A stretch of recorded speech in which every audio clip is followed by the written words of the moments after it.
Salut les passionnés, bienvenue sur votre chaîne YouTube F8DSN. Suite à de nombreuses demandes et la dernière en date de Christophe qui me demande si le D-Star fonctionne sur 27 mégas. Eh bien, la réponse juste après ça.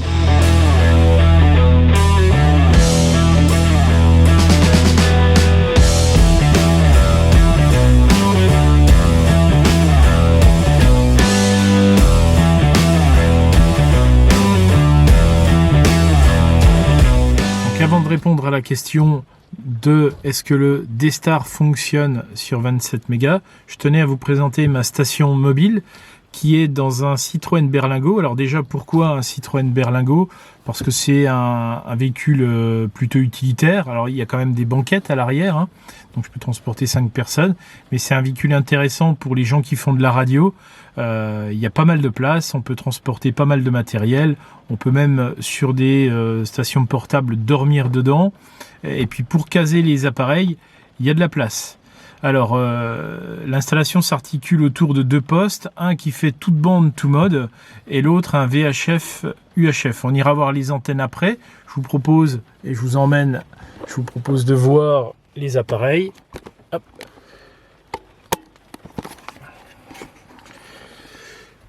Donc, ici, sur le haut du tableau de bord, j'ai un ID 5100, donc un VHF, UHF de chez Icom.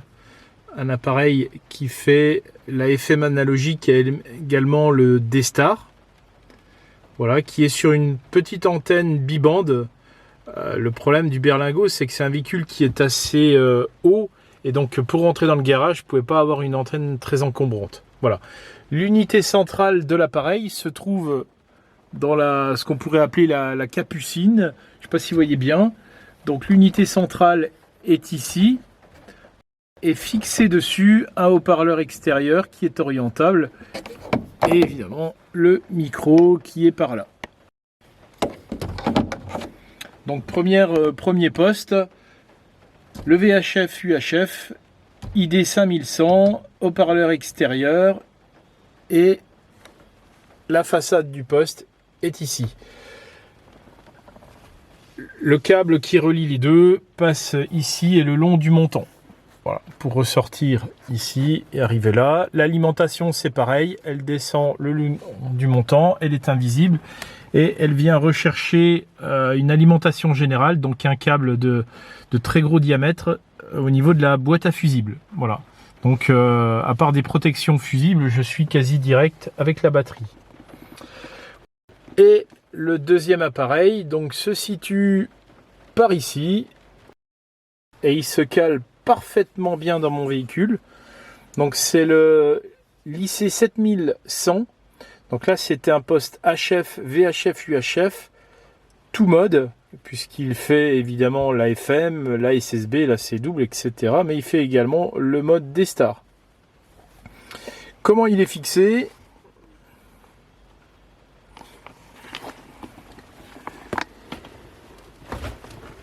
Alors il est fixé avec une ventouse sur le tableau de bord qui tient plutôt bien. J'ai jamais eu de problème, ça s'est décollé qu'une seule fois, mais l'installation est vraiment très très stable et vraiment pratique. L'avantage de cet appareil, c'est que la prise micro est branchée directement sur la façade, mais également il y a un haut-parleur intégré, alors qui est derrière, mais un son suffisamment fort et clair pour entendre correctement dans tout le véhicule. Tout simplement. Et l'unité centrale de cet appareil, qui est accompagnée d'une boîte d'accord AT180, je crois, de chez Icom, se trouve sous le siège conducteur. L'alimentation, pareil, arrive de la boîte à fusibles.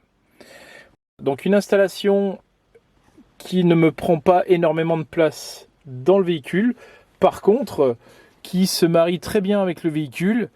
C'est très pratique lorsque je conduis, les appareils sont lisibles et faciles d'accès, donc je suis plutôt content de mon installation. Et toutes les connexions 12 volts sont en PowerPole 30 ampères. Je vous propose maintenant d'aller voir les antennes.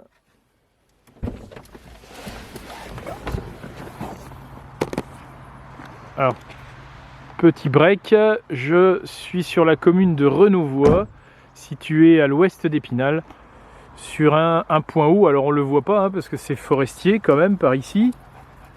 Voilà, avec la bête. Donc c'est forestier. Et puis en plus, on a un pylône GSM. C'est un endroit sympa qui est assez calme et c'est assez dégagé puisque je suis pas loin des 500 mètres d'altitude, très proche d'Épinal. Alors les antennes, hop là. Ici on peut voir juste sur le haut du tableau de bord une petite antenne VHF UHF. J'ai été obligé de la plier pour que ça passe dans le garage de la maison mais également dans le garage du pro. Hop. Alors ça, cette antenne là n'est pas utilisé habituellement, ça va être pour les essais du jour, donc on fait abstraction de centaines, je l'utilise jamais. Et ici, j'ai un tripode sur l'arrière du véhicule en fixation SO239 où je peux mettre plusieurs antennes. Donc là actuellement c'est une antenne 27 MHz, mais en fait elle est taillée sur 28. Mais ça fera l'affaire pour mes essais puisque j'ai une boîte d'accord. Et dans le véhicule se trouvent plusieurs antennes. Donc là j'ai une bibande VHF UHF, une Diamond SG 7500. J'ai une Diamond 7 mégas, une Diamond 14 mégas et une antenne 50 MHz. Et en plus, si j'ai besoin d'être en portable, j'ai mon antenne Caméléon. Mais ça, je vous montrerai ça dans une prochaine vidéo. Et puis alors un tas de cirque dans de la voiture, mais ça je ne vous montre pas.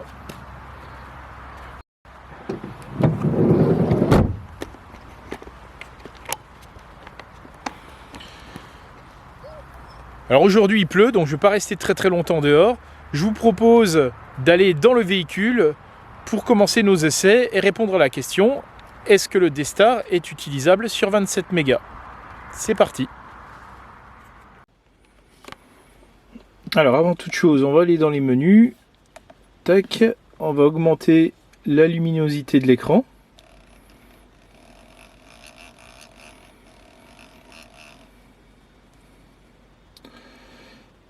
Ce sera peut-être plus agréable pour vous de voir quelque chose. Ça va bouger un peu, mais bon, je suis dans un véhicule, donc c'est pas évident. Ensuite, on va aller voir des réglages pour mettre son indicatif, donc dans My Station, donc hop, je réitère, donc 7, voilà, j'arrive dans les menus du poste, donc le menu 2 sur 4, petit zoom, tac, My Station, ok, et là on voit que je peux mettre mon indicatif et un message texte. Donc le message texte, on va pas le modifier. Par contre, l'indicatif, pour être sur 27 mégas, c'est mieux d'avoir un indicatif pour le 27 mégas. Donc là, je vais rester appuyé dessus. Tac. Et on voit que je peux mettre jusqu'à 6 indicatifs. Donc là, je vais en créer un autre. Donc ici, hop, Edit. Et puis alors, on va mettre donc 14. Ben ça c'est pour la France. Ensuite un indicatif, ben, par exemple X, suivant, Y, Z, et puis derrière je vais remettre un numéro 88. Donc là j'ai appuyé sur Clear pour supprimer, je remets 88, je vais passer de l'autre côté, et derrière le slash, en fait, on met la référence de notre appareil, donc moi c'est le 7100.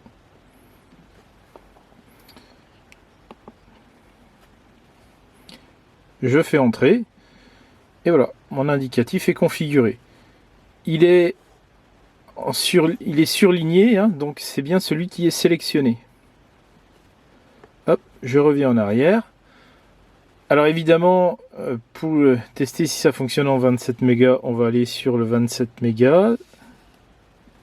Tac. Je vais me mettre allez, sur une fréquence au pif, par ici. Et on va changer le mode. Donc là, je suis en mode USB. Eh bien, je vais passer en mode DV. A priori, donc DV comme D-Star. Je sais, c'est pas logique, mais c'est comme ça. On a également le mode DR, mais le mode DR qui est sur cet appareil qui est là. Mais ça, c'est quand... je vais vous faire la démonstration. Tac. Voilà, ça c'est quand on accède à des réseaux. Donc là, des réseaux existants en 27 mégas, j'en connais pas. Hop, je reviens. Voilà, maintenant ce qu'il faut, c'est avoir un autre appareil. Je vais tester de passer en émission. Hop, on va appuyer le micro.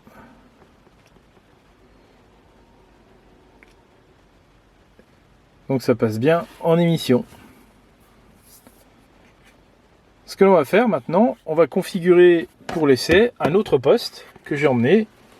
Hop là. J'ai apporté mon Nikon IC705. Donc je le sors, je le prépare et on reprend. A tout de suite. Donc le 705 est sorti, il est branché sur la petite antenne que nous avions vue tout à l'heure, une petite antenne président. Même punition, on va faire la configuration. Donc déjà, je vais le mettre sur la même fréquence. On est sur 327, 343. Ok, je vais passer en mode DV. Par contre, on va essayer d'augmenter un petit peu la luminosité de l'écran. Ouais, parce que là, c'était assez faible.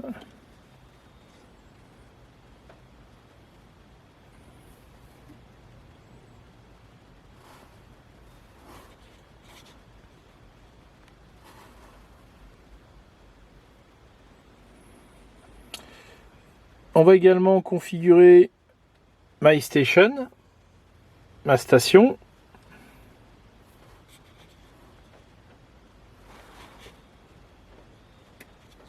Pas évident.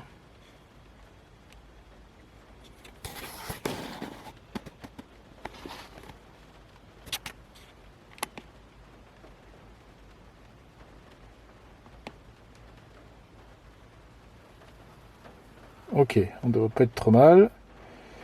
Donc, on va choisir. Là, j'ai déjà des indicatifs. J'avais déjà fait des essais. On va en mettre encore un autre. Donc, Edit. On va prendre l'indicatif 14.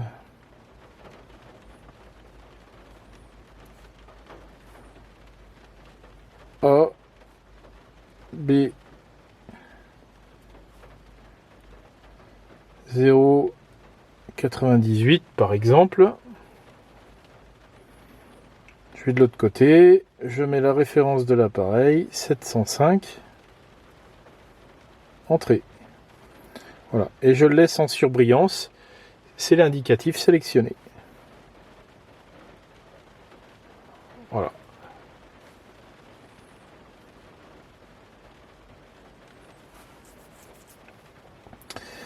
Alors, je vais bien mettre la puissance au minimum sur les deux appareils, puisqu'ils sont très proches, les antennes sont très proches l'une de l'autre. Je vais passer à 0% sur le 705. On voit que sur le 7100, je suis déjà à 0%, donc c'est parfait. Alors, je vais passer en émission sur le 7100 et on va voir ce qui se passe sur le 705. Et voilà.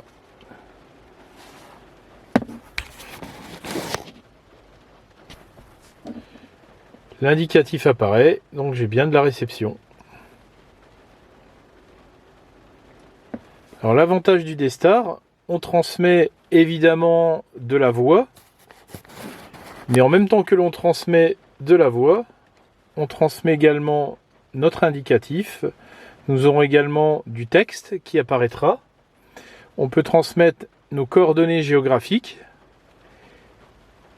Et puis sur certains appareils, on peut transmettre également de l'image. Je vais passer en émission sur le 705 et on va regarder sur le 7100 le retour.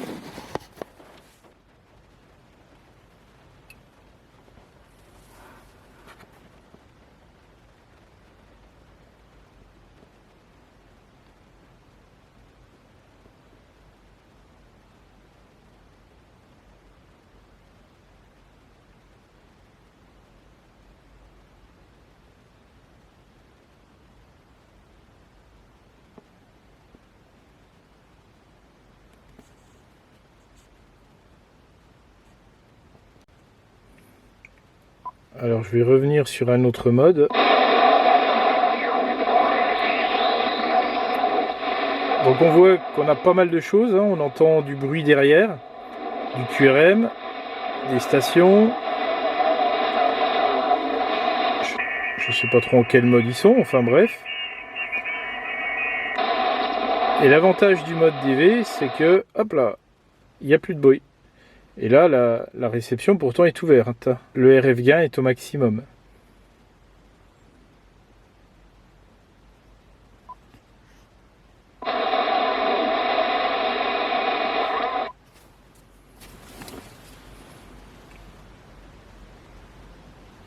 Voilà, je fais un test. 1, 2, 3. Test. 1, 2, 3. Ce léger écho est dû au temps de latence du traitement numérique. Voilà, donc on a répondu à la question. Vous pouvez faire du D-Star sur 27 mégas, c'est possible. Maintenant, il faut trouver du monde, ce qui est moins évident. Il faut se mettre au point pour trouver aussi une fréquence, parce que ceux qui veulent essayer, en tous les cas, il faut qu'ils puissent se retrouver. Et puis, il faut avoir un appareil adapté. Alors, pour le moment, vous pouvez le faire avec 3 appareils chez ICOM.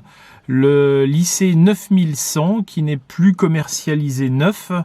Vous avez encore lycée 7100 qui est commercialisé neuf. C'est l'appareil que j'ai et j'en suis très très content.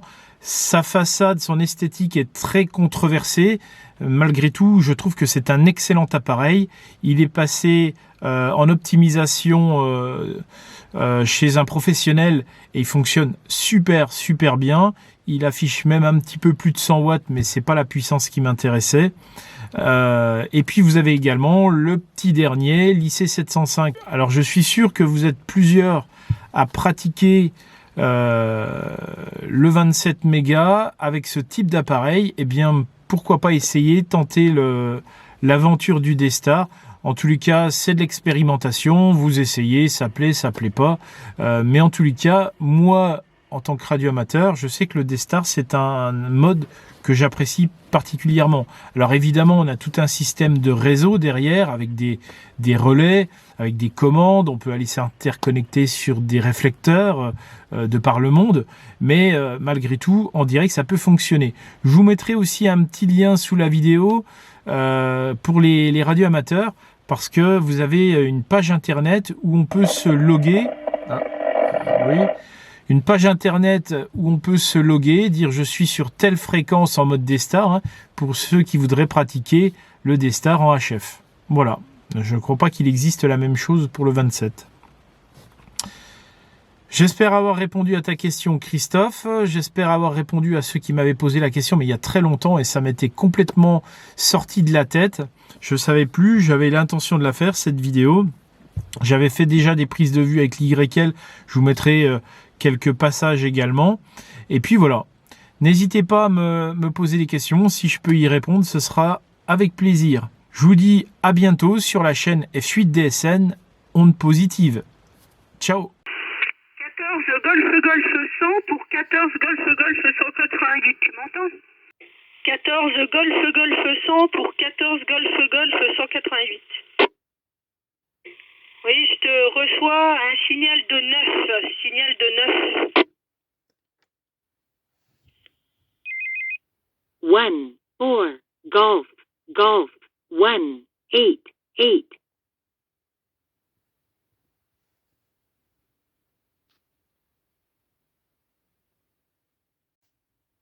14 Golf 100 pour 14 Golf 188.